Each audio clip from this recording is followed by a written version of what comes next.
"Never go to the farm, Catherine. Promise me." Those words, spoken with uncharacteristic intensity, were among the few demands my husband Joshua ever made during our 24 years of marriage. I had always respected his wishes, even when curiosity gnawed at me during those rare moments when he'd mention his Canadian childhood on a property he'd left behind. But now, Joshua was gone, taken by a heart attack that no one, not even me, had seen coming. After 24 years of marriage, I had become a widow at 52 with a bitter daughter and a hollow space in my chest where certainty used to live. "Mrs. Mitchell?" The voice of Joshua's attorney, Mr. Winters, pulled me from my thoughts. We sat in his wood-paneled office 2 weeks after the funeral, the finality of death reduced to paperwork and signatures. "There's one more item. If you're watching, please like and subscribe to the channel and tell me in the comments where in the world you're from." He slid a small box across his desk. Inside lay an antique brass key attached to a maple leaf keychain and a sealed envelope with my name written in Joshua's precise handwriting. "What is this?" I asked, turning the heavy key in my palm. "Your husband purchased a property in Alberta, Canada 3 years ago. According to his instructions, you were only to be informed of its existence after his passing." Mr. Winters adjusted his glasses. "The deed has been transferred to your name. All taxes are paid for the next 5 years. A property? In Canada?" I struggled to process this information. Joshua didn't own any property outside of our home. "It's called Maple Creek Farm. Apparently it was his childhood home, though the deed shows it changed hands several times before he repurchased it. The farm, the place he'd forbidden me to visit, the place that had caused his gentle face to harden whenever it was mentioned. Mrs. Mitchell, there's something else you should know." Mr. Winters lowered his voice. "The property has become quite valuable recently. There have already been inquiries about its availability." "Valuable? It's a farm." "Yes, but according to my information, significant oil deposits were discovered in the region about 18 months ago. Your husband declined multiple offers from energy companies." My head spun with questions. Joshua had never mentioned oil, money, or any property purchase. We'd lived comfortably on his engineering salary and my income as a high school English teacher, but we were hardly wealthy. How had he afforded to buy a farm? And why keep it secret from me? I opened the envelope with trembling fingers. "My dearest Catherine, if you're reading this, then I've left you too soon. I'm sorry. There's so much I should have told you, but couldn't bring myself to face. The farm is yours now. I've spent the last 3 years transforming it from the broken place of my childhood into something beautiful, something worthy of you. I know I made you promise never to go there. I'm releasing you from that promise. In fact, I'm asking you to go, just once, before you decide what to do with it. On the main house's desk is a laptop. The password is the date we met, followed by your maiden name. I love you, Kat, more than you'll ever know. Joshua." I clutched the letter to my chest, tears blurring my vision. Even from beyond the grave, Joshua was full of surprises. "I need to see this place," I said finally. "Of course," Mr. Winters nodded. "But I should warn you, Joshua's family in Canada has contested the will. His brothers claim he was not mentally competent when he repurchased the family property. That's ridiculous. Joshua was the most rational person I've ever known. Nevertheless, they filed legal objections. Given the property's newfound value, it might get complicated." I tucked the key into my pocket, a strange determination settling over me. "I'm going to Canada, Mr. Winters. Today." 48 hours later, after hastily booked flights and a long drive through the Alberta countryside, I found myself standing before imposing wooden gates marked Maple Creek Farm in wrought iron. Beyond stretched a property far larger and more impressive than I had imagined. Rolling hills, stands of maple trees turning gold with autumn, and in the distance, a large farmhouse and several outbuildings, all freshly painted. This was no broken-down family farm. This was an estate. The key turned smoothly in the gate's lock. As I drove up the winding gravel driveway, my heart pounded with anticipation and apprehension. What secrets had Joshua kept here? What part of himself had he hidden from me for all these years? The farmhouse was a stunning 2-story structure with a wide porch and large windows. Nothing about it suggested the pain Joshua had always associated with his childhood home. This place had been loved, restored, reimagined. My hands shook as I inserted the key into the front door. The lock clicked, the door swung open, and I stepped across the threshold into my husband's secret world. What I saw inside made me gasp, my knees weakening as I gripped the doorframe for support. The entryway opened into a soaring great room with exposed beams and a stone fireplace. But it wasn't the architecture that stole my breath. It was the horses. Not real ones, but everywhere I looked, exquisite paintings of horses in full gallop across endless fields, detailed sculptures capturing their power and grace, photographs of magnificent breeds framed in simple black frames. My lifelong passion, the one indulgence Joshua had always supported but never quite understood, surrounded me in a gallery dedicated to my greatest love. And there, on a desk by the window overlooking endless pastures, sat a silver laptop with a single red rose laid across its closed lid. Before I could take another step, the crunch of tires on gravel announced another arrival. Through the front window, I watched a black SUV pull up behind my rental car. 3 men emerged, all bearing the unmistakable Mitchell features that Joshua had carried. Tall frames, dark hair, strong jawlines. The Mitchell brothers had arrived, and from their grim expressions, they hadn't come to welcome the widow to Canada. The men approached the house with the confident stride of people who believed they belonged there. I quickly closed and locked the front door, my heart racing. Through the side window, I watched them pause on the porch, conferring among themselves before the oldest, a silver-haired version of Joshua with harder eyes, rapped sharply on the door. "Mrs. Mitchell, we know you're in there. We should talk." His voice carried the same Canadian accent that had softened Joshua's speech when he was tired or upset. I remained silent, backing away from the door. Joshua's warning about his family had always been vague but emphatic. Now, faced with their unexpected arrival, instinct told me to be cautious. The knocking came again, more insistent. "Catherine, I'm Robert Mitchell, Joshua's older brother. These are our brothers, Alan and David. We're here about the farm." Of course they were. They weren't here about Joshua or to meet the wife their brother had loved for 24 years. They were here about the suddenly valuable property. I glanced at the laptop on the desk. Whatever answers I needed might be there, not with the strangers on the porch. Ignoring the increasingly aggressive knocking, I moved to the desk, opened the computer, and entered the password, Zo5151998 Mitchell. The screen came to life immediately, opening to a folder labeled "For Catherine." Inside were hundreds of video files, each named with a date, starting from 2 weeks ago, the day after his funeral, and extending a full year into the future. With trembling fingers, I clicked the first one. Joshua's face filled the screen. Not the thin, pale version from his final months, but healthy, vibrant, clearly recorded some time ago. He smiled directly into the camera, that crooked grin that had always made my heart skip. "Hello, Kat. If you're watching this, then I'm gone, and you've come to the farm despite my years of making you promise not to." He chuckled softly. "I should have known you wouldn't be able to resist, especially after Winters told you about it." A lump formed in my throat. Even now, he knew me so well. "I've made a video for every day of your first year without me. 1 year of me keeping you company while you grieve. 1 year of explaining everything I should have told you while I was alive." He looked down briefly, then back at the camera with determination. "Starting with why I bought back the farm, I swore I'd never set foot on again." The knocking outside had stopped. Through the window, I could see the men returning to their vehicle, retrieving documents, conferring with stern expressions. Joshua continued, 3 years ago, I was diagnosed with hypertrophic cardiomyopathy, a heart condition I inherited from my father. The doctors gave me 2 to 5 years. I chose not to tell you or Jenna. I didn't want pity, and I didn't want our final years overshadowed by death." His eyes softened. "I wanted to live fully with you until the end, not slowly die in front of you." Shock and anger surged through me. He'd hidden his diagnosis, made medical decisions without me, denied me the chance to prepare, to cherish our final moments knowingly. "I know you're angry right now," he said, as if reading my thoughts. "You have every right to be, but I hope you'll understand that I made this choice out of love, not deception." The men outside were making phone calls now, pacing the gravel drive with the frustrated energy of thwarted entitlement. When I got my diagnosis, I decided to use whatever time I had left to create something meaningful for you.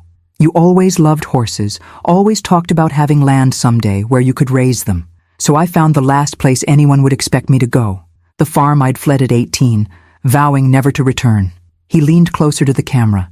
What my brothers don't know is that I legally bought the farm from our father before he died. The old man was broke after years of failed schemes, drinking away the family money. He sold it to me for a fraction of its worth, desperate for cash, swearing me to secrecy from my brothers who still thought they would inherit it someday.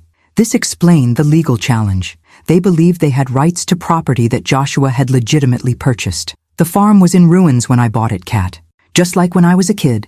But this time, I had the resources to transform it. Every business trip in the last 3 years, I was here, overseeing renovations, building something for you. Outside, the brothers had approached the door again. This time, the oldest, Robert, held a document against the window for me to see, a court order of some kind.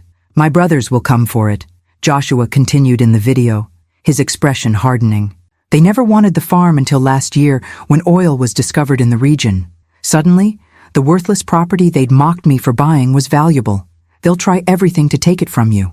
One of the brothers was on the phone again, his expression triumphant as he ended the call. In the bottom drawer of this desk is a blue folder with every legal document you need. The farm is unquestionably yours. I made sure of it. Joshua's face softened again. But Kat, whether you keep it or sell it is entirely your choice.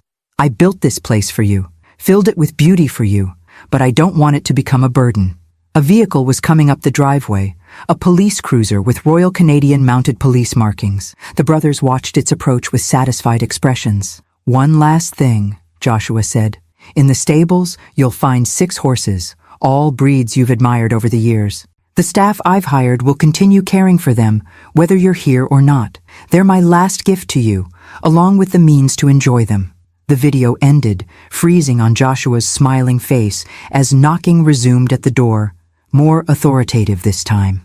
Mrs. Mitchell, RCMP, we need you to open the door, please. With a deep breath, I closed the laptop, retrieved the blue folder from the drawer, and went to face whatever came next. As I reached for the door handle, my phone rang, Jenna, our daughter, calling from home. I hesitated, then answered, Jenna, now's not a good time. Mom? Her voice was tight with anger. Why didn't you tell me about Dad's farm or the oil? His brothers just called me, offering a fair settlement if I helped them contest the will. What the hell is going on? So they'd reached out to my daughter already. The realization ignited something protective and fierce within me. They weren't just coming after me. They were trying to manipulate my grieving daughter. I'll explain everything later, I promised, watching the police officer exchange words with the brothers. But Jenna, don't sign anything. Don't agree to anything. These men are not our friends. Mom, if there's money involved, this isn't about money, I interrupted, surprising myself with the conviction in my voice. This is about what your father wanted. Please, trust me on this. After a moment of silence, she sighed. Fine, but call me back as soon as you can. I hung up and opened the door to face a young RCMP officer flanked by 3 Mitchell men whose expressions ranged from smug to openly hostile. Mrs. Mitchell, I'm Constable Wilson. These gentlemen have a court order requesting an inspection of the property as part of an ongoing estate dispute. I smiled calmly, channeling the strength Joshua had always admired in me. Of course, Constable. But first, I think you should see these. I held out the blue folder containing Joshua's documentation. My husband anticipated this exact situation. The oldest brother, Robert, stepped forward with a dismissive wave. Family property disputes are complicated, Constable. My sister-in-law is understandably emotional and confused. Actually, I interrupted, I'm neither emotional nor confused. I'm a widow standing on property that legally belongs to me, facing 3 strangers who happen to share my late husband's DNA. I turned to the officer. And I'd appreciate if you'd review these documents before allowing anyone onto my property. The constable took the folder, his expression neutral as he began examining the contents. The Mitchell brothers exchanged glances, their confidence visibly wavering for the first time. I thought of Joshua's video, of the secret he'd kept to spare me and Jenna unnecessary pain, of the magnificent gift he'd created in his final years. Whatever game his brothers were playing, I was determined not to lose the last tangible expression of my husband's love without a fight. The constable looked up from the documents. His expression changed. "These appear to be in order, Mrs. Mitchell. A clear deed transfer, properly notarized statements, even certified bank records of the original purchase." He turned to the brothers. "Gentlemen, I don't see grounds for forcing an inspection today. This appears to be a matter for the civil courts." Robert's face flushed with anger. "This is outrageous. That woman has no right." "That woman," I interjected calmly, "is Joshua Mitchell's wife, and I have every right to be here." As the brothers reluctantly retreated to their vehicle, followed by the apologetic constable, I felt a strange sense of both loss and discovery. The husband I thought I knew completely had kept secrets, some painful, others breathtakingly beautiful. Now I faced a choice: retreat to the safety of my familiar life, or step fully into this unexpected legacy and the battle that came with it. I closed the door, walked back to the desk, and opened the laptop again. Tomorrow's video awaited, and with it, more pieces of the man I had loved and was only now beginning to fully understand. Outside, the Mitchell brothers might have lost this skirmish, but their expressions as they drove away made one thing abundantly clear: the war for Maple Creek Farm had only just begun. I spent that night in our farmhouse, surrounded by the evidence of his secret labor of love.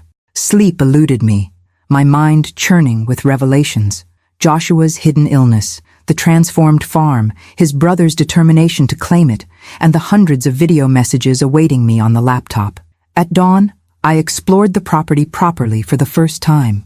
The main house was a masterpiece of restoration, blending original farmhouse elements with modern comforts. Every room reflected thoughtful consideration of my tastes, from the library filled with first editions of my favorite novels to the sunroom overlooking the eastern pastures, perfect for morning coffee. But it was the stables that truly took my breath away. As promised in Joshua's video, 6 magnificent horses occupied the spotless stalls: an Andalusian, a Frisian, 2 quarter horses, a thoroughbred, and a gentle Appaloosa that nickered softly when I approached. "Good morning, ma'am." The voice startled me. A man in his early 60s emerged from the tack room, wiping his hands on a cloth. "I'm Ellis. Your husband hired me to manage the stables." "Catherine Mitchell," I replied, extending my hand. "Though I suspect you already knew that." He nodded, a gentle smile crinkling the corners of his eyes. "Mr. Mitchell spoke of you often during his visits, said you had a natural way with horses that he never managed to acquire. You knew my husband well?" Ellis hesitated. "As well as he allowed anyone to know him, I suppose. He was here every month for the past 3 years, overseeing everything personally. Never delegated a decision if he could make it himself." That sounded like Joshua, methodical, hands-on, attentive to detail. "The black Frisian there," Ellis continued, nodding toward a magnificent stallion watching us with intelligent eyes. "That's Midnight. Your husband spent months tracking him down specifically. Said he reminded him of a horse in a painting you loved." My heart clenched. The Stubbs painting of a black horse against a stormy sky. I'd admired it at a museum 20 years ago, and Joshua had remembered. "Did he—" I hesitated, unsure how to frame the question. "Did my husband ever mention his health to you?" A shadow crossed Ellis's weathered face. "Not directly. But these last 6 months, he pushed harder, worked longer hours, added more features to the property. Like a man racing against a clock only he could see." The confirmation stung, but also explained the driven quality I'd sensed in Joshua during his final months. I'd attributed it to work stress, never imagining he was creating all this while knowing his time was limited. "His brothers were here yesterday," I said, watching Ellis's reaction carefully. His expression hardened. "They've been circling since the oil was discovered on neighboring properties, suddenly very interested in the family farm they hadn't visited in decades. What can you tell me about them?" Ellis secured a stall door before answering. "Robert's the oldest, runs some investment firm in Toronto. Always acted like he was doing Joshua a favor by acknowledging him. Alan's the middle one, lawyer, slick talker, and David's the youngest, followed Robert into finance, always in his shadow. And their relationship with Joshua? Strained doesn't begin to cover it. From what I gathered, they tormented him as a child, city boys who visited the farm reluctantly, looking down on him for staying to help your father-in-law run the place." Ellis shook his head. "When Joshua returned to buy the property, They mocked him for wasting money on worthless land, right up until the Petersons struck oil 2 properties over. This aligned with the fragments Joshua had shared over the years, his difficult childhood, his escape to the United States for college, his reluctance to discuss his Canadian family. "They'll be back," I said, more to myself than to Ellis. "Count on it." He nodded grimly. But Mr. Mitchell prepared for that. He was always 3 steps ahead. Back at the house, I forced myself to eat breakfast before opening the laptop for today's video. Joshua appeared on screen, seated in what I now recognized as the farm's library. "Good morning, Kat. I hope you slept well in our new home." He smiled that crooked smile I missed with physical intensity. "Today, I want to show you something special." The camera moved as he carried it through the house, down a hallway I hadn't explored, stopping at a locked door. "This room is for you alone. The key is in the top drawer of the bedside table, the antique silver one with the horse engraving." I paused the video, went to the master bedroom, and found the key exactly where he'd described. Retracing Joshua's path from the video, I located the door, unassuming, situated at the end of the east wing. The key turned smoothly in the lock. I pushed the door open and gasped. A fully equipped art studio filled the large corner room, bathed in perfect northern light from floor-to-ceiling windows. Easels, canvases, paints, brushes, everything a painter could desire, arranged with loving precision. I hadn't painted in 20 years. After college, I'd set aside my artistic aspirations to teach, to help support us while Joshua built his engineering career, to raise Jenna. Over the years, someday had become a distant dream, then eventually a bittersweet memory of a path not taken. The video continued, Joshua's voice pulling me back to the laptop I'd carried with me. "You gave up so much for us, Kat. Your painting was the first sacrifice, though you never complained. I always promised myself I'd give it back to you someday." Tears blurred my vision as I surveyed the studio, the professional-grade supplies, the inspiration books stacked neatly on shelves, the north-facing windows that would provide perfect, consistent light. "There's one more thing," Joshua continued. "Check the cabinet below the window seat." I crossed to the cushioned window seat that overlooked the eastern pasture, now golden in the morning light. Below it, built into the wall, was a cabinet I might have missed, if not directed to it. Inside lay a flat archival box. With trembling hands, I lifted the lid, then sank to my knees in shock. My paintings, dozens of them, all the work I'd created in college, the pieces I thought had been lost in our moves over the years. Joshua had preserved them, protected them, kept them safe for 2 decades until he could return them to me in this perfect space. On top lay a small canvas I recognized immediately, my final project before graduation. A self-portrait of a young woman looking forward, eyes alight with possibilities. Joshua had asked to keep it the day I completed it. Tucked beside it was a handwritten note in his precise script. "She's still in there, Kat. The woman who painted with such passion and vision. I've given you the space. The rest is up to you." I clutched the note to my chest, overwhelmed by love and loss in equal measure. Joshua had seen me, truly seen me, in ways I hadn't allowed myself to be seen in years. The sound of vehicles on the gravel driveway pulled me from this emotional moment. Moving to the studio window, I watched 2 cars approach, the now familiar black SUV of the Mitchell brothers, and behind it, a sleek silver Mercedes I recognized instantly. Jenna had arrived, and from the way she emerged from her car and strode confidently toward the brothers, it appeared they had already begun working on her. My daughter, Joshua's daughter, with her father's dark hair and my stubborn chin, was smiling and shaking hands with the uncles she'd never met. Whatever fragile peace I'd found in Joshua's posthumous gifts evaporated in the face of this new complication. The battle for Maple Creek Farm had just become significantly more personal. I watched from the window as Jenna exchanged friendly greetings with her uncles, her body language open and receptive. At 27, our daughter had her father's analytical mind and my determination, but lacked Joshua's patience and my caution. She had always been quick to form opinions, slow to revise them. My phone buzzed with a text from her. "Arrived with Uncle Robert and the others. Coming in now. We need to talk." Uncle Robert? They'd known each other less than a day, and already she was claiming family connection. I tucked Joshua's note into my pocket, locked the studio behind me, and went to face this new alliance. They entered without knocking, Jenna using the familiarity of daughter's privilege, the brothers following in her wake like wolves behind an unwitting guide. "Mom!" Jenna embraced me briefly, then stepped back, her eyes darting around the impressive entryway. "This place is unbelievable. Why didn't Dad ever tell us about it?" Before I could answer, Robert stepped forward, his resemblance to Joshua painfully sharp in the morning light. "Catherine, I believe we got off on the wrong foot yesterday. We were surprised by your sudden appearance, just as you were surprised by ours." His conciliatory tone didn't match the calculating look in his eyes. Beside him, Alan and David maintained carefully neutral expressions, though I noticed Alan clutching a leather portfolio that undoubtedly contained legal documents.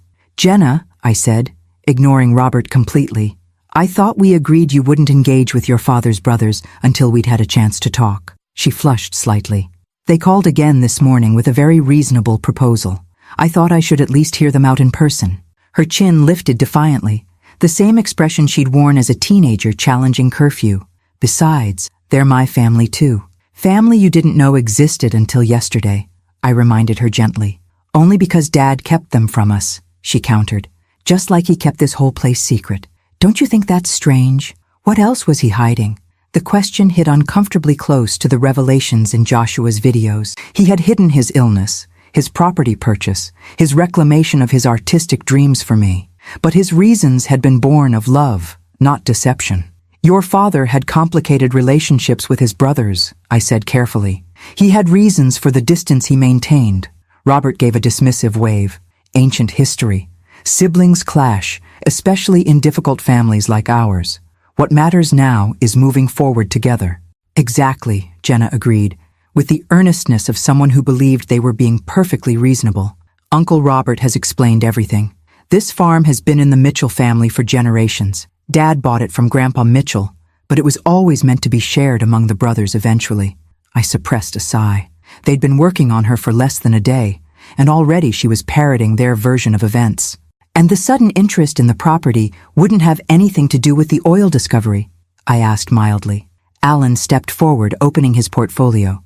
"The mineral rights situation is just one aspect of the complex legal picture. We've prepared a fair settlement offer that honors Joshua's wishes while acknowledging the Mitchell family's historic claim to the property. We're prepared to be very generous," Robert added, placing a grandfatherly hand on Jenna's shoulder. "A 1/3 share to you, Catherine, 1/3 to Jenna, and 1/3 split among us brothers. Everyone wins." Jenna looked at me expectantly, clearly already sold on the proposal. "It makes sense, Mom. We don't need this huge place. We could sell it all, walk away with millions, and Dad's family stays intact." "Your father specifically left this property to me," I said, meeting Robert's gaze steadily. "Not to you, not to his brothers." "Out of confusion and misplaced sentiment," Robert countered smoothly. Joshua wasn't thinking clearly in his final years. A flash of anger burned through me. My husband was perfectly sound of mind until the day he died. "Then why all the secrecy?" David spoke for the first time, his voice softer than his brother's but no less pointed. "Why hide the property purchase from his wife and daughter? Why the elaborate arrangements with the lawyer? These aren't the actions of a man thinking rationally." I thought of the videos, the renovated farm, the art studio, each element meticulously planned as a final gift. Nothing about it suggested confusion or impaired judgment. "Mom," Jenna said, her voice gentler now, "I know this is hard. Dad left you, left both of us, and now we're discovering all these secrets. But this proposal makes financial sense. We'd both be set for life." The door opened behind them, and Ellis appeared, his weathered face concerned. "Everything all right, Mrs. Mitchell?" I saw the vehicles arrive. The brothers turned, clearly annoyed by the interruption. Robert's eyes narrowed. "This is a family matter." "Ellis is my employee," I said firmly. "He's welcome in my home." "Actually," Alan interjected, "his employment status is among the disputed assets pending resolution of our legal claim." Ellis stood his ground.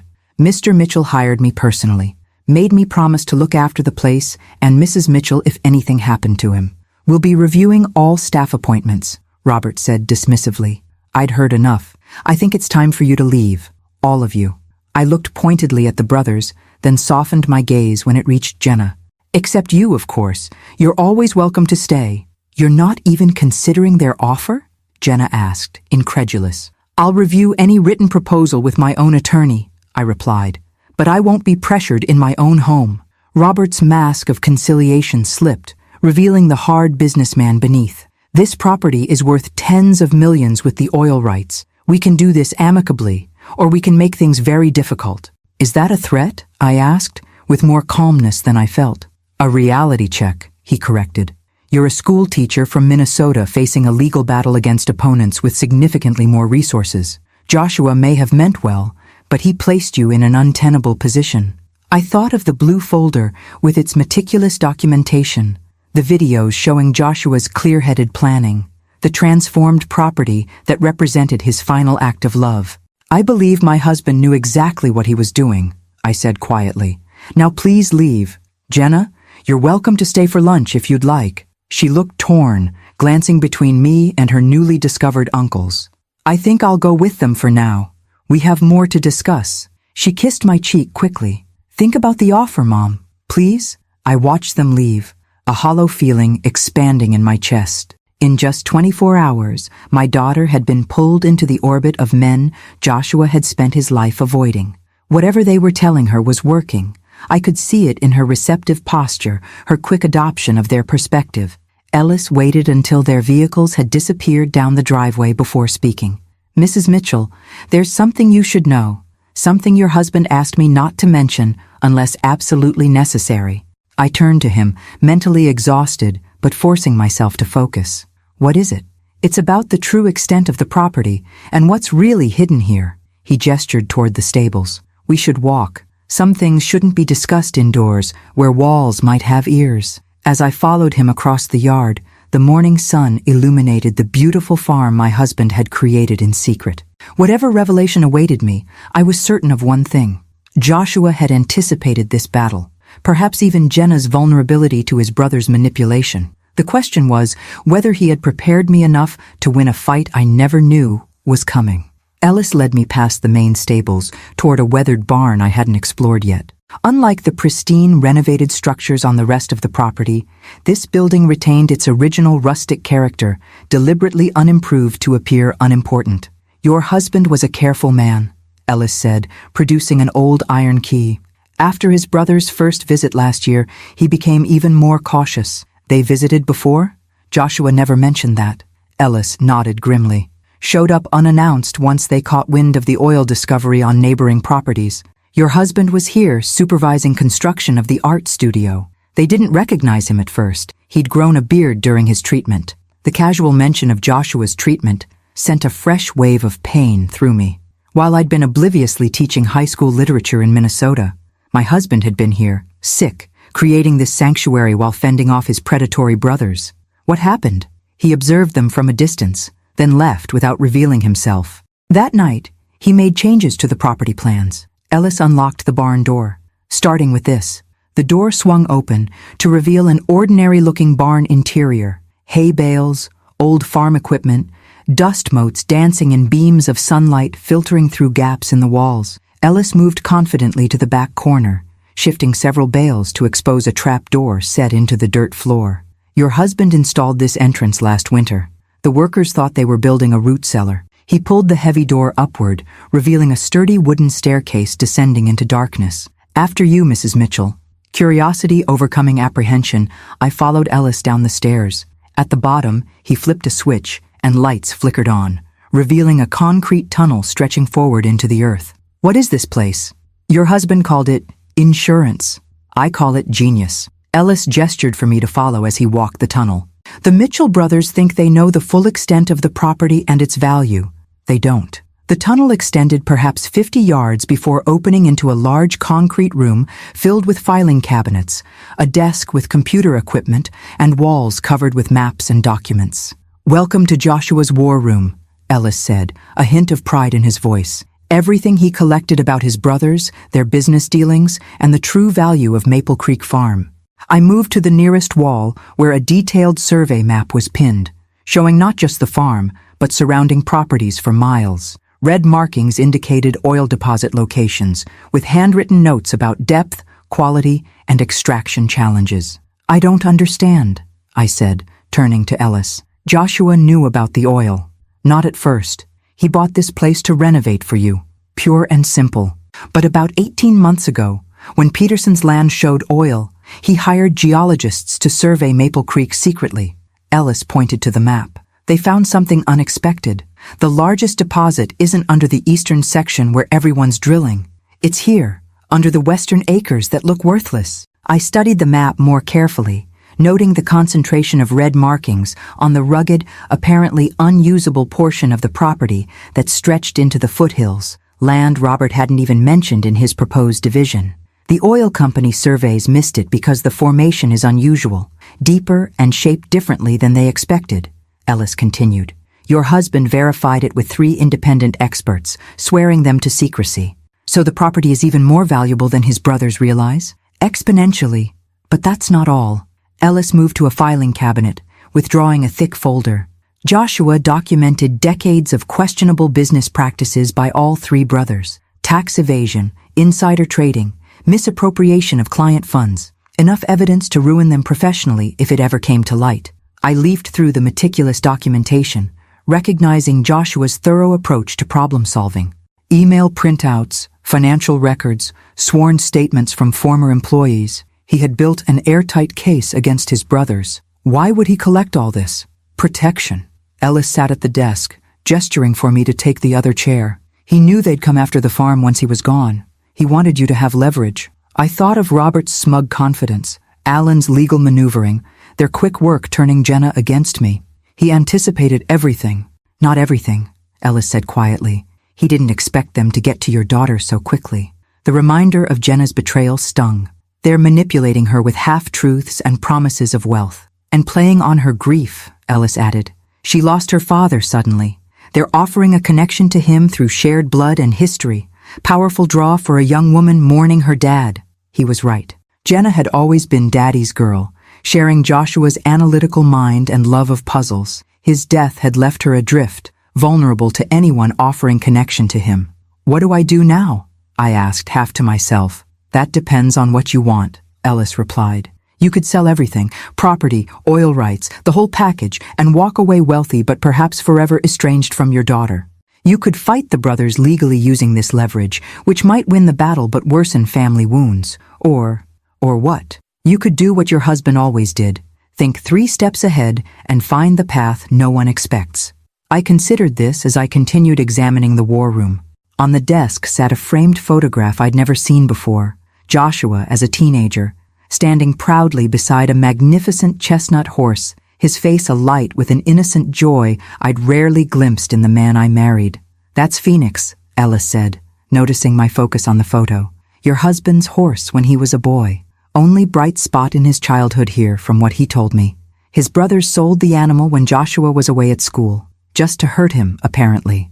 Another piece of the puzzle clicked into place. Joshua's support of my love for horses, despite having no personal interest in them. The 6 magnificent animals in the stable weren't just a gift, they were his reclamation of something precious his brothers had stolen from him.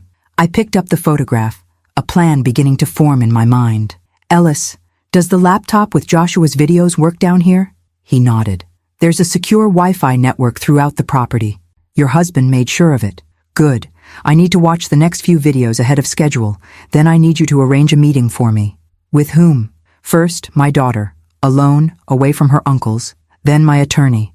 And finally, I glanced at the wall of evidence Joshua had compiled against his brothers. I think I'd like to speak with those oil company representatives who've been making offers on the property. Ellis smiled for the first time since we'd entered the hidden bunker. You're planning something your husband would approve of. I'm planning something worthy of the man who loved me enough to create all this, I corrected, a new determination steadying my voice. And I'm going to need your help. Whatever you need, Ellis promised. Your husband saved my life once, years ago. Gave me this job when no one else would take a chance on an ex-con trying to rebuild his life. I owe him everything, and by extension, I owe you. This was yet another side of Joshua I hadn't known. His quiet generosity extending beyond our immediate family, changing lives I'd never even heard about. As we left the bunker, carefully concealing the entrance again, I felt a strange sense of connection to my late husband. Not the grief that had dominated the past weeks, but a partnership that somehow continued beyond death. He had left me not just a property and material security, but tools and knowledge to forge my own path forward. The Mitchell brothers believed they were facing a naive widow out of her depth. They had no idea what was coming.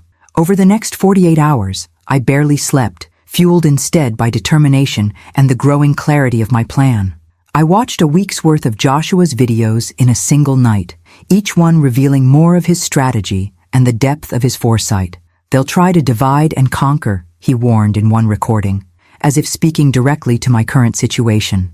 "Robert will be the friendly face, Alan the legal threat, David the silent observer, and they'll target Jenna. She's their easiest path to destabilizing your position." In another video, he walked through the western section of the property, the supposedly worthless acres his brothers had deliberately excluded from their proposal. "This land looks like nothing, Kat. Scrubby hills, rocky terrain, difficult access. That's why it's perfect. No one looks closely at what appears valueless." Armed with Joshua's insights and my own growing understanding of what I faced, I arranged to meet Jenna at a small cafe in the nearest town, 20 miles from the farm. Neutral territory, away from both the Mitchell brothers' influence and the emotional pull of Joshua's carefully crafted sanctuary. She arrived 15 minutes late, defensive posture already in place before she even sat down. "I can't stay long. Uncle Robert is taking me to meet the family attorney this afternoon." "Uncle Robert?" I repeated mildly. "You've become quite close in 3 days." She flushed. "They've been nothing but kind and welcoming, which is more than I can say for you. You're treating them like enemies instead of Dad's family." I sipped my coffee, choosing my next words carefully. "Do you remember that art history course you took sophomore year? The professor who talked about perspective, how where you stand completely changes what you see. What does that have to do with anything? You've only heard their perspective on this situation. I'm asking you to consider there might be another view. Your father's. Dad's dead," she said bluntly, pain flashing across her features. "And he obviously didn't trust either of us enough to tell us about this place while he was alive." I reached into my bag and withdrew a tablet. "Actually, he left something for both of us." "What is that?" "Your father made videos, Jenna. Hundreds of them. Messages to guide me, us, after he was gone." I turned the tablet to face her, queuing up the specific video Joshua had labeled for Jenna when she needs it. Her face paled. "He made videos?" "He knew he was dying," I said softly, finally sharing the truth. "He was diagnosed 3 years ago with hypertrophic cardiomyopathy. He chose not to tell us, wanted to spare us watching him decline." "That's impossible." "He would have told me," but uncertainty had crept into her voice. "Watch the video, Jenna. Hear it from him." With trembling fingers, she pressed play. Joshua's face appeared, healthy, vibrant, his eyes crinkling with the smile that was so uniquely his. "Hello, my brilliant girl. If you're watching this, then I'm gone, and knowing you, you're probably angry about all the secrets I kept." He chuckled softly. "You never did like being kept in the dark about anything, even as a toddler." Tears welled in Jenna's eyes as her father continued. "I should have told you I was sick. Should have given you time to prepare, to ask all those questions you're so good at asking. But I was selfish. I wanted our last years together to be normal, not overshadowed by my diagnosis. I hope someday you'll forgive me for that choice." Joshua shifted, leaning closer to the camera. "But there's something else you need to know. Something about my brothers that I've never shared with you. Our estrangement wasn't some petty family squabble, Jenna. They embezzled my portion of our father's estate when I was 19. Used my name on fraudulent documents while I was away at college. When I discovered it and threatened to expose them, they threatened to implicate me as a willing participant." Jenna's hand covered her mouth, her eyes never leaving the screen. "I left Canada, changed my name slightly, from Jonathan to Joshua, and started over in Minnesota. Met your mother, built a life, raised you. It was more than enough." His expression hardened. "But my brothers never changed. Whatever they're telling you now, remember this. They've wanted control of the family property for decades, not out of sentiment, but pure greed. And they'll use anyone, including my daughter, to get it." The video ended, freezing on Joshua's concerned face. Jenna sat motionless, tears streaming silently down her cheeks. "He was protecting us," she whispered finally. "All this time. For more than just his illness," I confirmed gently. "Your uncles aren't the family connection they're pretending to be. They're opportunists who see you as their easiest path to what they want. She wiped her tears, anger replacing grief in her expression. They've been lying to me, haven't they? About everything. Not everything. The farm is worth millions, that part is true. But they haven't told you about the western section they conveniently excluded from their proposal, or the true extent of the oil deposits there. Understanding dawned in her eyes. They're trying to cheat us. Us, I repeated, hope flickering. Does that mean you're back on my side? Mom, I never left your side. She looked down, ashamed. I wanted to feel connected to Dad through his family. They had stories about him as a kid, photos I'd never seen. I understand, I assured her, reaching across the table to squeeze her hand. Grief makes us vulnerable in ways we can't anticipate. But now, we need to be smarter than they are. Together. Jenna straightened, her expression shifting from devastation to determination. So like her father that my heart ached. What's the plan? I smiled, feeling the first real sense of confidence since this ordeal began. First, we're meeting my attorney this evening. Not the family attorney your uncles want to use, but someone recommended by Joshua's lawyer in Minnesota. Then tomorrow, we have an appointment with Western Plains Energy. The oil company? Why? Because knowledge is leverage, and right now, we know something your uncles don't. Exactly where the oil is, and how much there really is. I showed her the geological surveys from Joshua's war room. They think they're dealing with an uninformed widow and a naive niece. Time to show them exactly who they're really facing. For the first time since Joshua's death, Jenna laughed, a sound of genuine amusement. Dad always said you were the smartest person he'd ever met, that underneath that quiet high school teacher was a tactical genius who could outthink anyone if properly motivated. Did he really say that? I asked, surprised. All the time. She smiled, wiping away the last of her tears. He also said that the biggest mistake anyone could make was underestimating Catherine Mitchell.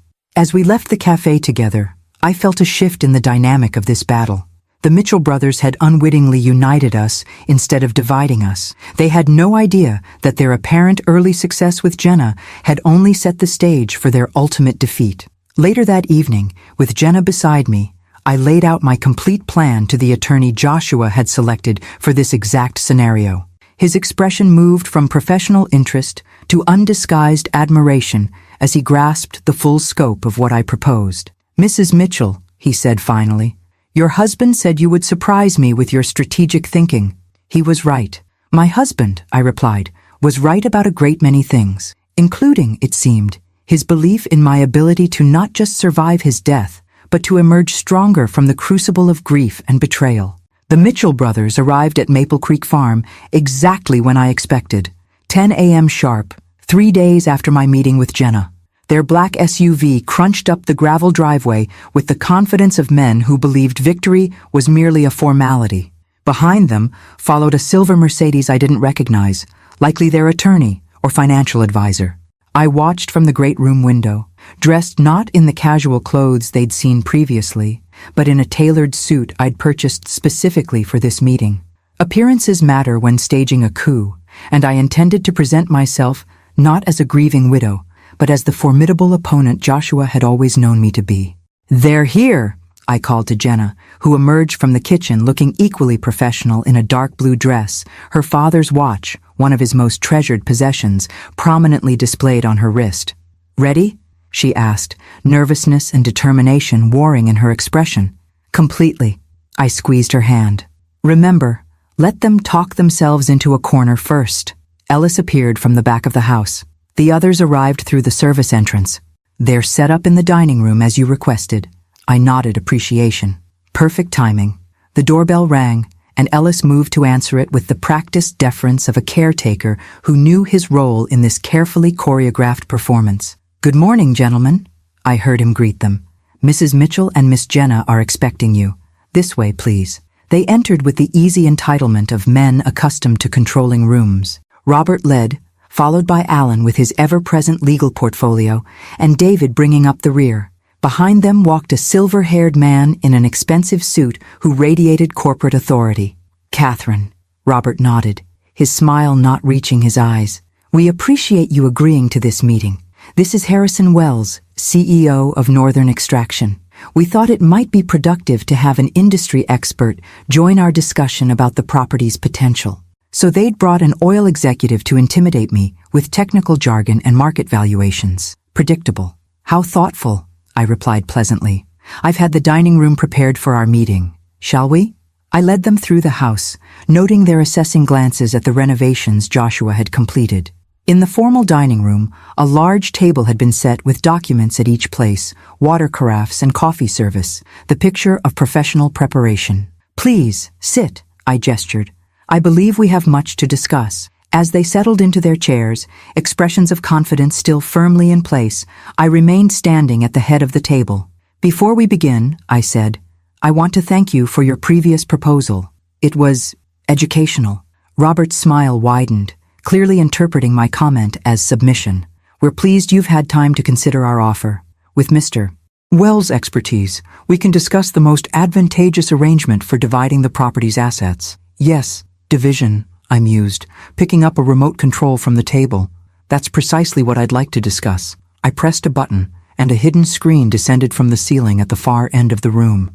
The brothers exchanged surprised glances. Clearly, they hadn't expected this level of preparation.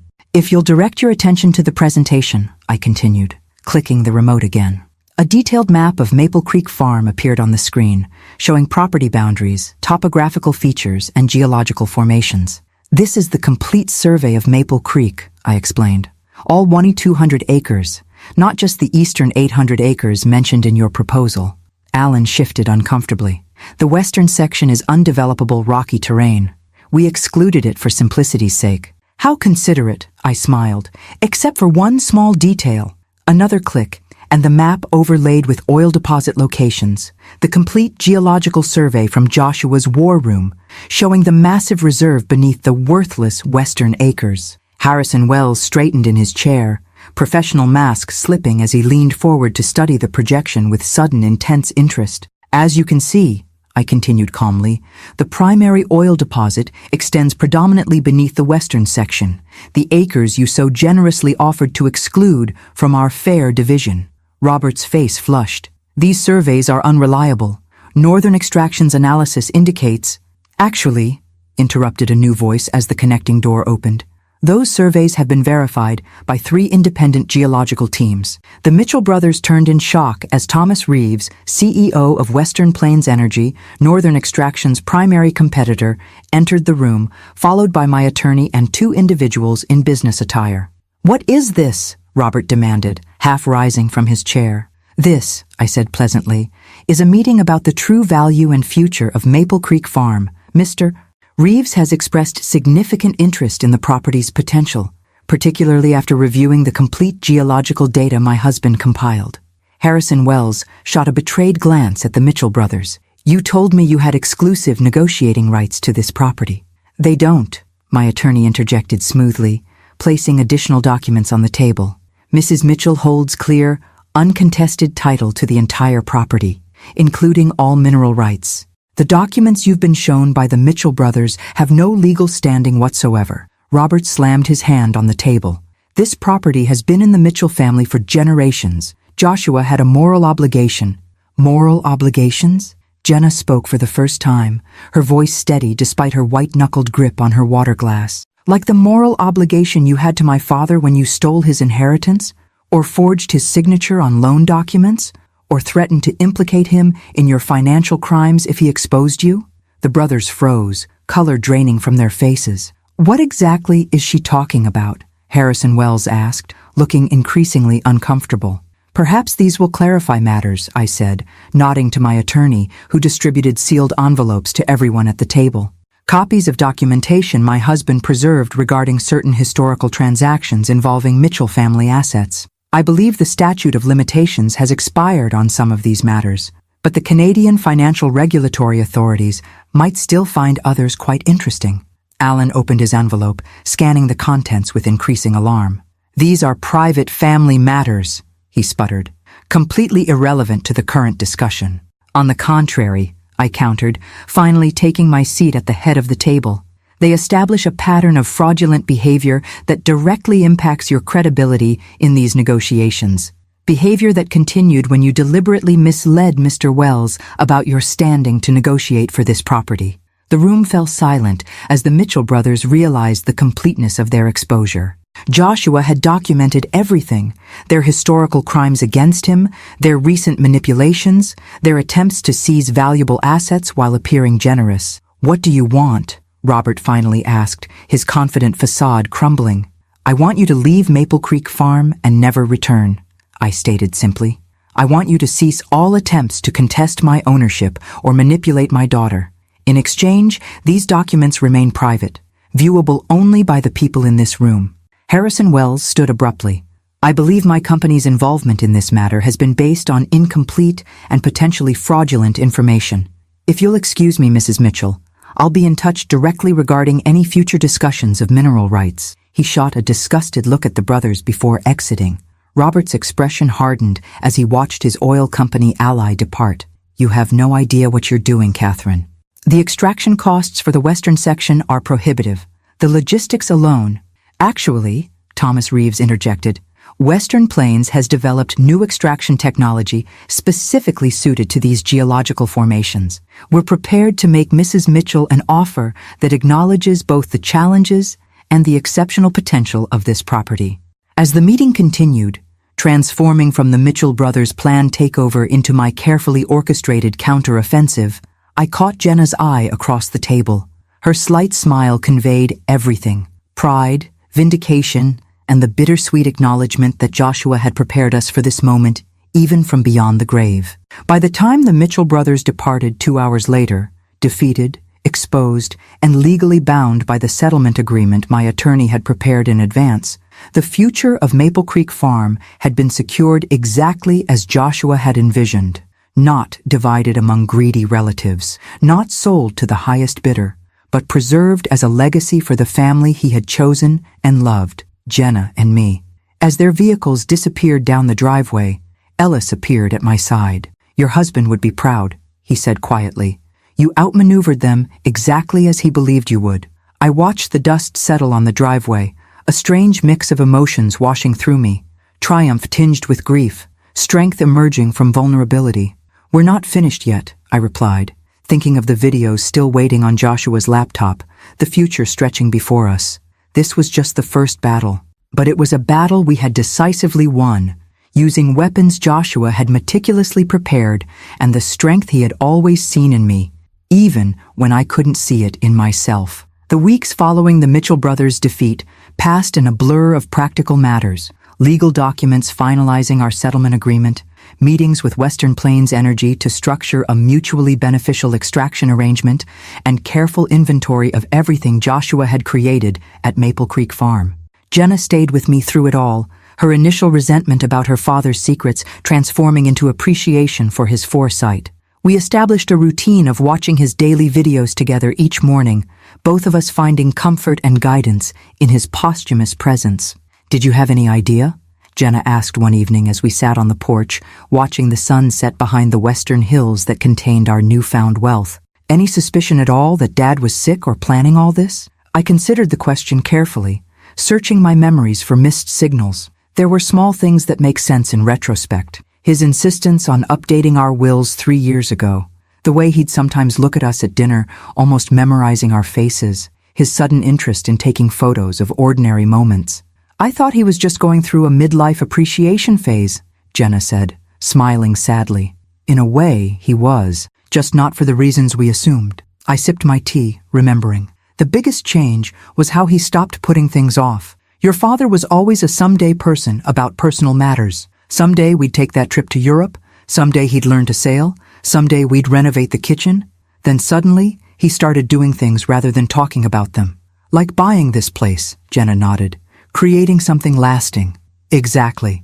I attributed it to him finally feeling financially secure enough to indulge some dreams. I shook my head, still coming to terms with the magnitude of what he'd concealed. I never imagined he was racing against time, creating a legacy because he knew he wouldn't be here to see it mature. The Western Plains Energy representatives had been shocked when I'd outlined my conditions for their access to the oil beneath our property. Rather than selling the mineral rights outright for a lump sum as most landowners did, I had insisted on a structured arrangement that prioritized environmental protection, employed sustainable extraction methods, and established a substantial trust for restoration after the oil was depleted. Mrs. Mitchell, their lead negotiator, had said, "These terms are highly unusual in the industry." "Then perhaps the industry needs more unusual terms," I had replied, channeling Joshua's quiet confidence. "The oil has been there for millions of years. It can stay there until we agree on responsible methods to retrieve it." To my surprise, Thomas Reeves, the CEO, had been intrigued rather than deterred by my approach. "Your husband mentioned you were an environmental science major before switching to literature," he'd noted. "He said you'd insist on doing this right, not just profitably." Another piece of Joshua's planning revealed. He'd clearly been in communication with select industry leaders, laying groundwork for negotiations he knew would follow his death. 1 month after claiming my inheritance, I stood in the art studio Joshua had created, sunlight streaming through the north-facing windows, illuminating a blank canvas on the easel. After decades away from painting, I had finally picked up a brush again, hesitantly at first, then with growing confidence. Today's subject waited patiently in the paddock, visible through the studio windows. Midnight, the magnificent Frisian stallion Joshua had purchased, because he reminded him of a painting I'd admired 20 years earlier. Ellis had been teaching me to ride again, my middle-aged body protesting, then adapting to the forgotten rhythms of horsemanship. "Mom?" Jenna appeared in the doorway, laptop in hand. "Today's video is different. I think you should see it alone." I set down my paintbrush, curious. We had fallen into the routine of watching Joshua's daily messages together over breakfast, finding comfort in the shared experience. Different how? "It's marked specifically for month 2, day 15. He titled it, "When Catherine Starts Painting Again." She handed me the computer with a gentle smile. "He knew you would, eventually." Alone in the studio, surrounded by the tools of a passion I was rediscovering, I opened the laptop and pressed play.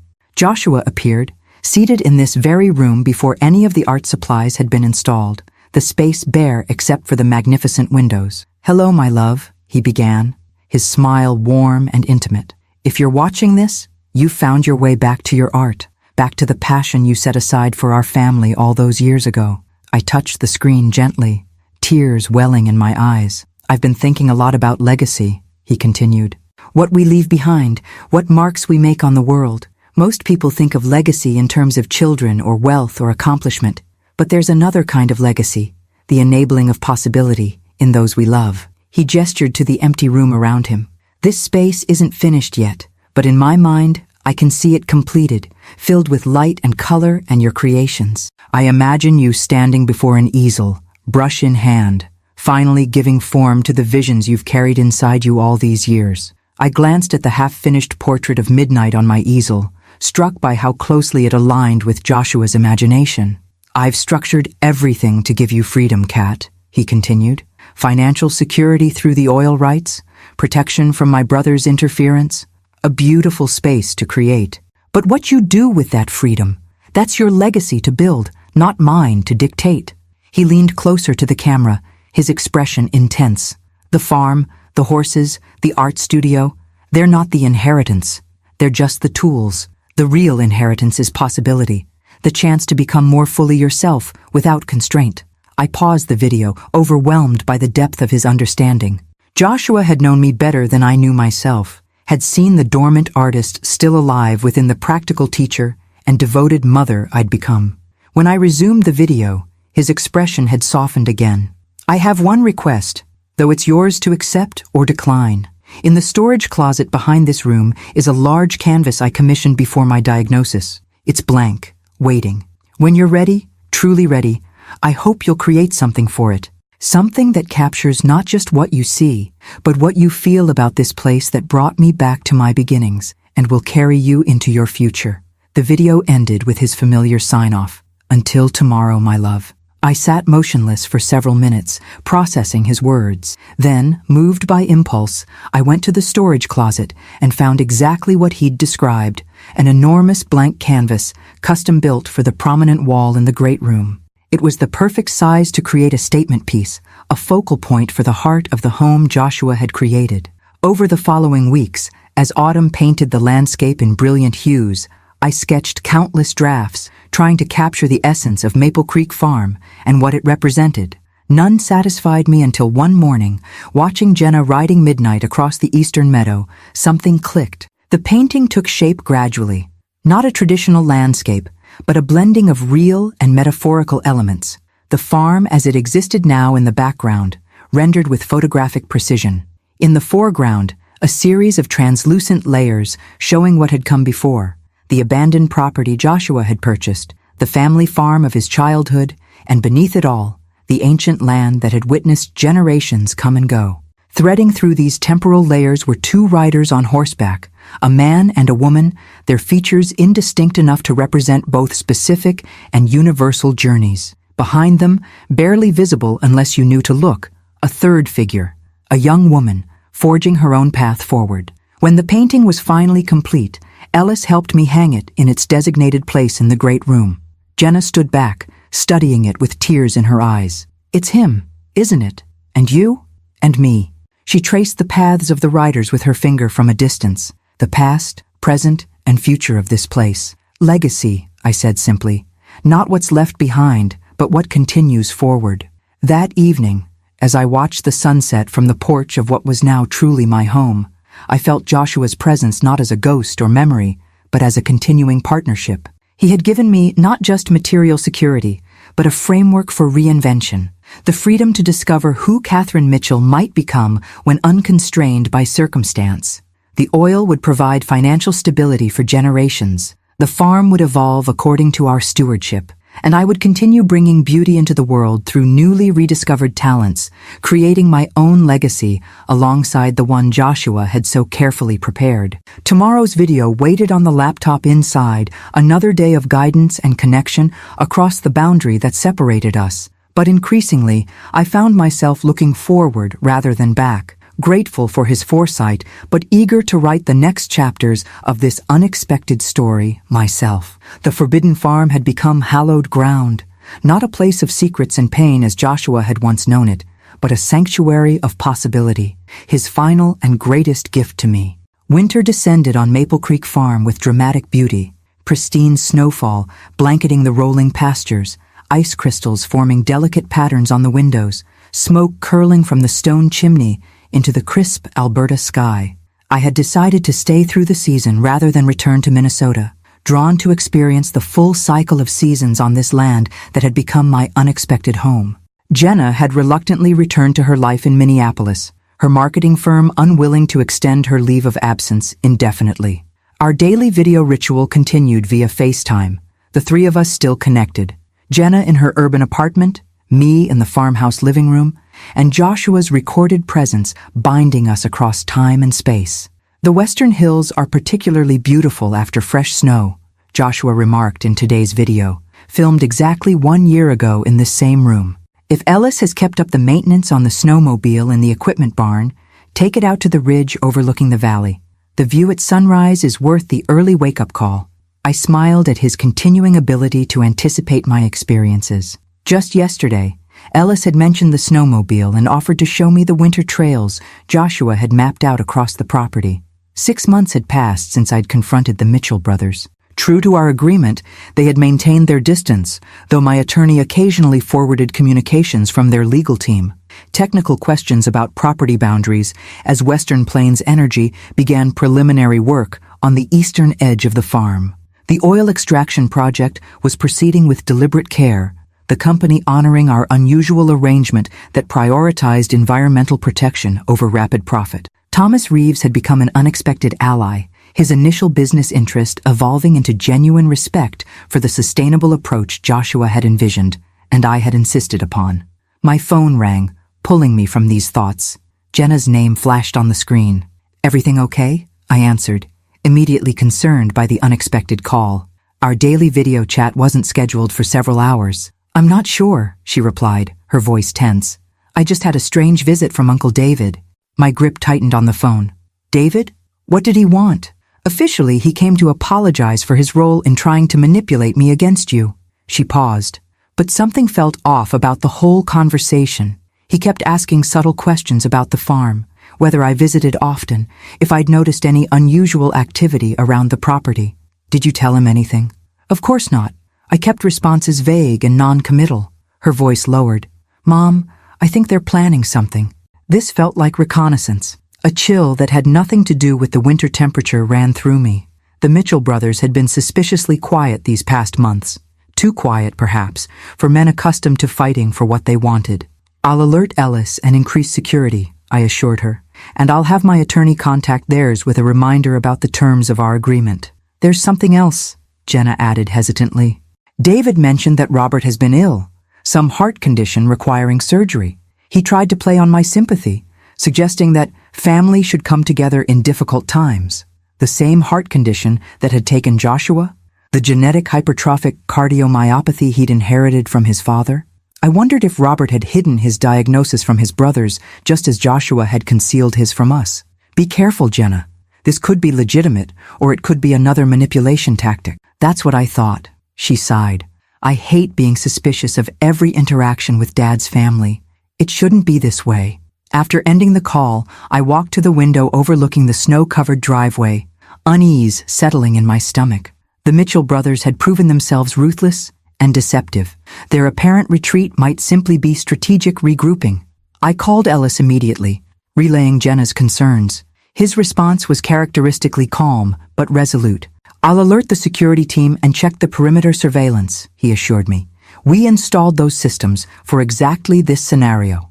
Another of Joshua's precautions, discreet but comprehensive security throughout the property, with cameras monitoring all access points and motion sensors covering the most vulnerable approaches. At the time, I thought it excessive. Now, I was grateful for his foresight. That evening, I found myself drawn to the hidden bunker beneath the barn, seeking guidance from Joshua's meticulously organized records. If the Mitchell brothers were planning another attempt to claim Maple Creek Farm, perhaps he had anticipated this scenario as well. In the concrete room filled with filing cabinets and maps, I searched for anything related to continued threats post-settlement. In the bottom drawer of Joshua's desk, I found a folder labeled simply, "If they return," in his precise handwriting. Inside was a detailed contingency plan, steps to take if his brothers violated the agreement, including pre-drafted legal injunctions, contact information for Canadian authorities who had investigated their past financial dealings, and surprisingly, a sealed letter addressed to Robert Mitchell. A note in Joshua's handwriting was paperclipped to the envelope. A last resort. Only deliver if absolutely necessary. What had my husband written to his estranged older brother that he considered so potentially powerful or damaging that it should only be used in extremis? The envelope was sealed, the contents a final mystery Joshua had left for me to uncover only if circumstances demanded it. I returned to the main house, the sealed letter secure in my pocket, my mind turning over possibilities and strategies. Outside, gentle snow began falling again, adding another pristine layer to the winter landscape. The next morning, Ellis knocked on my door as I was finishing breakfast. "We have visitors," he announced, his expression grave. "All 3 Mitchell brothers, plus 2 men I don't recognize." "At the gate?" He nodded. "They're requesting entry. Robert claims it's a personal family matter, not related to the property dispute." I moved to the great room window, which offered a view of the entrance gates in the distance. 2 vehicles waited there, the familiar black SUV and a more modest sedan. "What do you think they really want?" I asked Ellis. "Nothing good," he replied bluntly. "But refusing to see them might provoke whatever they're planning. Better to control the encounter on our terms." I considered this, hand unconsciously touching the letter in my pocket. "Have security stay alert but not visible.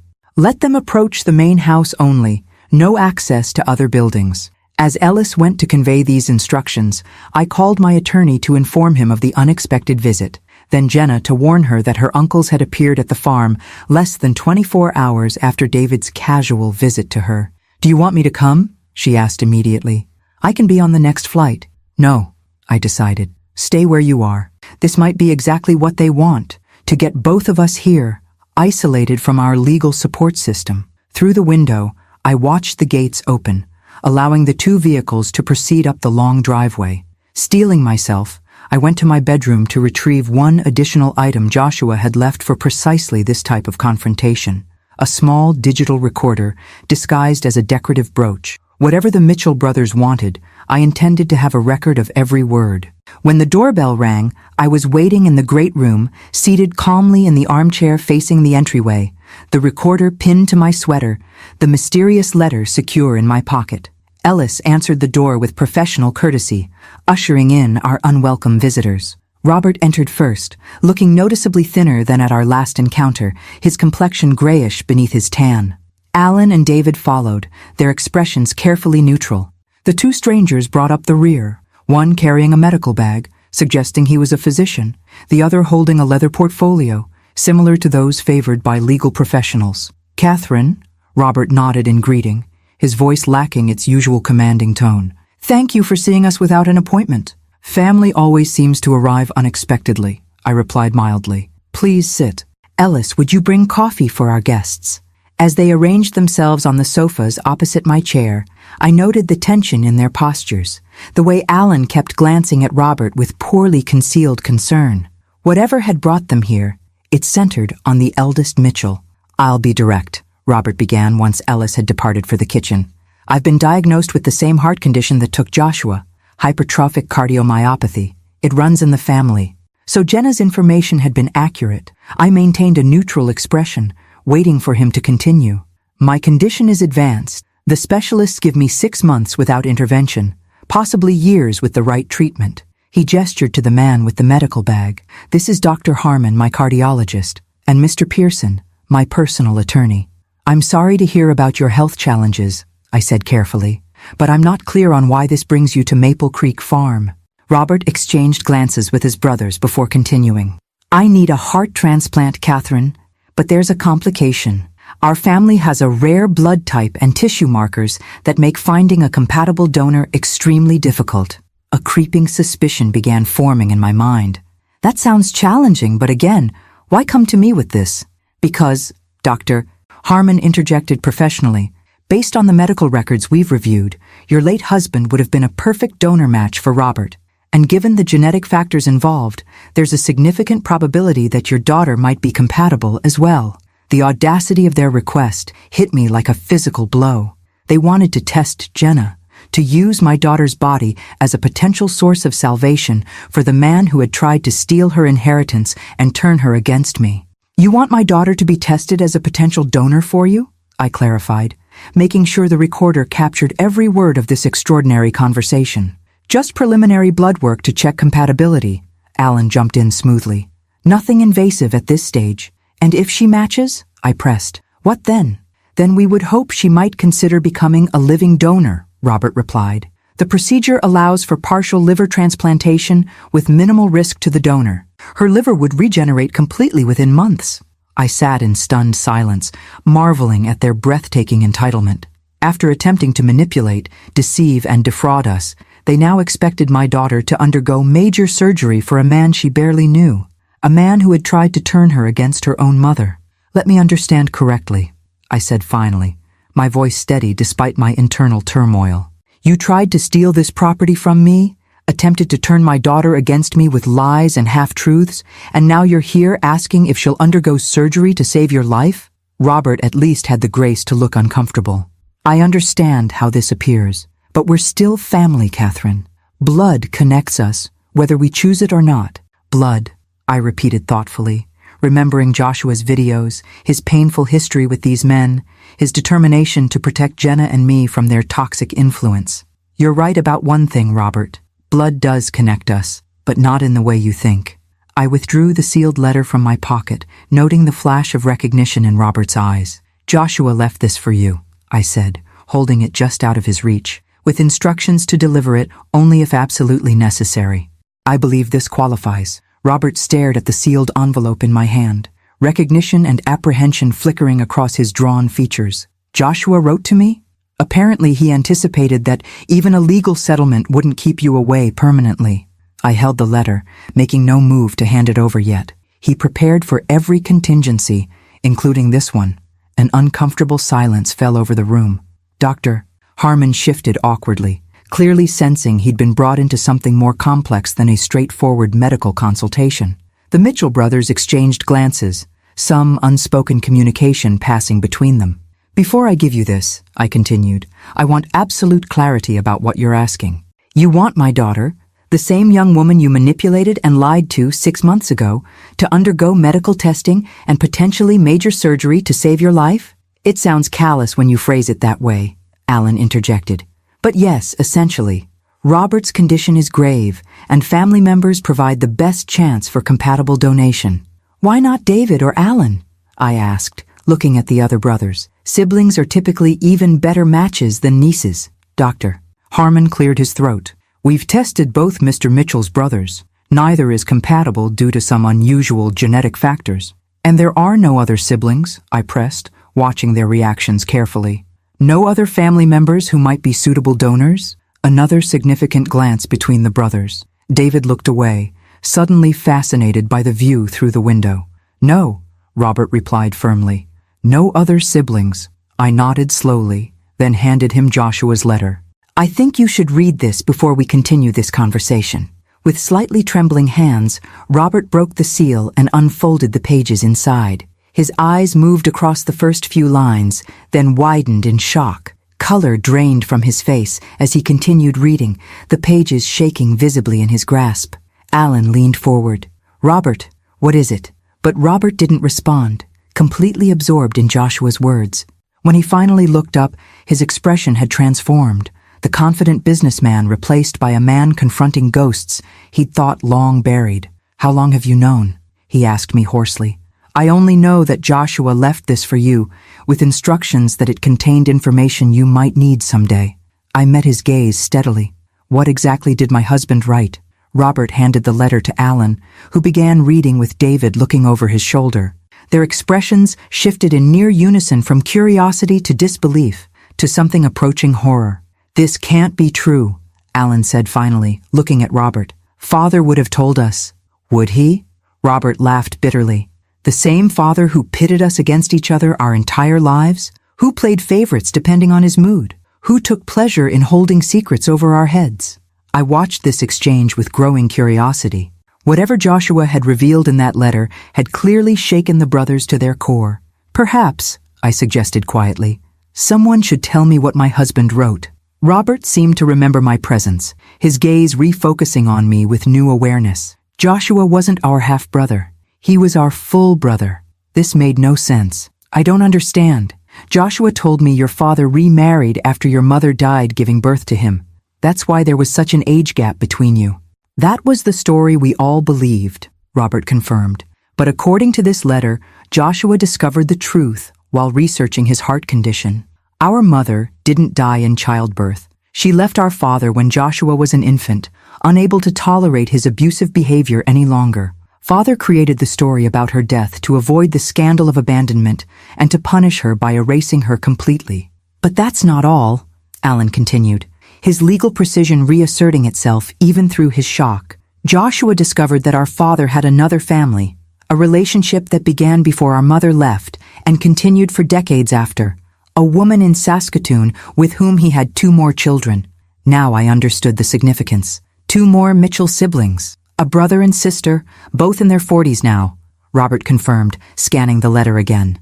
Both sharing our rare blood type and genetic markers, according to medical records Joshua somehow obtained.